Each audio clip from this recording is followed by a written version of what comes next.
Requerimento, senador Papaleo Paes, com a palavra.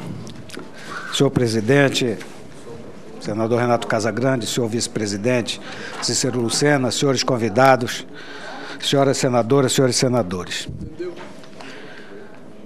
O Ministério Público de São Paulo finalizou a investigação comandada pelo promotor de justiça, José Carlos Blatt, envolvendo a cooperativa habitacional dos bancários, a Bancopp, na qual foram identificadas milhares de movimentações financeiras fraudulentas que serviram inclusive para mascarar o desvio de dinheiro para o Caixa 2 de campanhas eleitorais.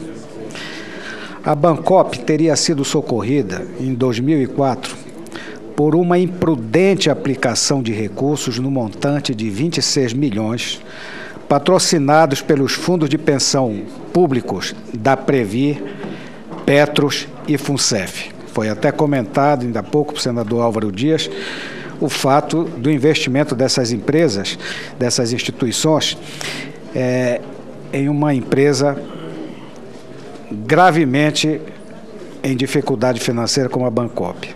O Ministério Público afirma que os dirigentes da Bancopp, notadamente o ex-diretor financeiro e ex-presidente João Vacari Neto, por meio de empresa de fachada, operaram um esquema de desvio de dinheiro para campanhas eleitorais que incluía até mesmo a extorsão das empresas que eram responsáveis pela construção das obras para que financiassem ilegalmente os políticos por eles indicados. O esquema de desvio de dinheiro dos fundos de pensão, comandados por João Vacari Neto, foi descrito em detalhes à Procuradoria-Geral da República pelo corretor de câmbio, Lúcio Bolonha Funaro, que apresentou nomes, valores, datas, documentos bancários, bem como forneceu pormenores dos mecanismos e expedientes utilizados para a canalização de recursos para caixa clandestino de campanhas eleitorais. Segundo noticiários principais periódicos e publicações nacionais, notadamente a revista semanal Veja, em matéria assinada pela jornalista Laura Diniz, o Ministério Público de São Paulo, após 3 anos de investigações, conseguiu desvendar uma sofisticada organização criminosa que operava por intermédio do Bancopp.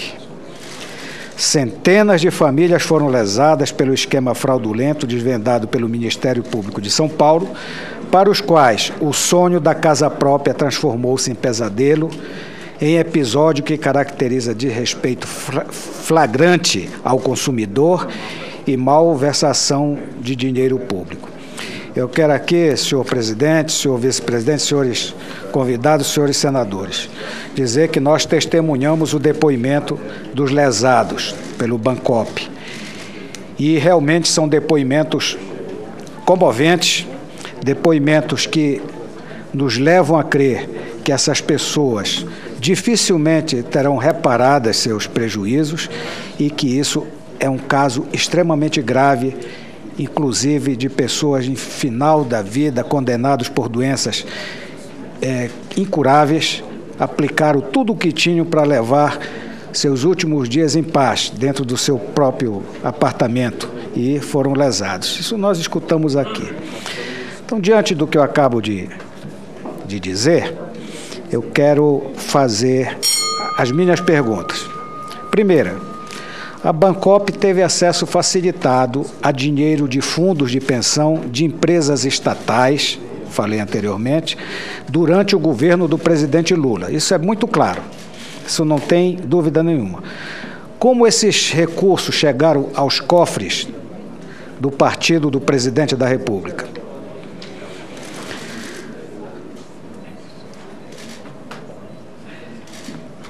Os então diretores Luiz Eduardo Malheiros, Alessandro Robson Bernardino, Marcelo Rinaldo e Tomás Edson Botelho Fraga eram também donos da Germany Empreiteira, que tinha como único cliente a própria Bancopp. Pergunta: como se justifica essa promiscuidade e conflito de interesses? Ou seria convergência de interesses? E a última pergunta, senhor presidente, o Ministério Público tem indícios de saques milionários de dinheiro da Bancopp na boca do caixa, sem que se saiba para quê ou para quem. Que explicações ou justificativas se pode dar aos cooperados sobre essa movimentação financeira? São as perguntas e muito obrigado, senhor presidente.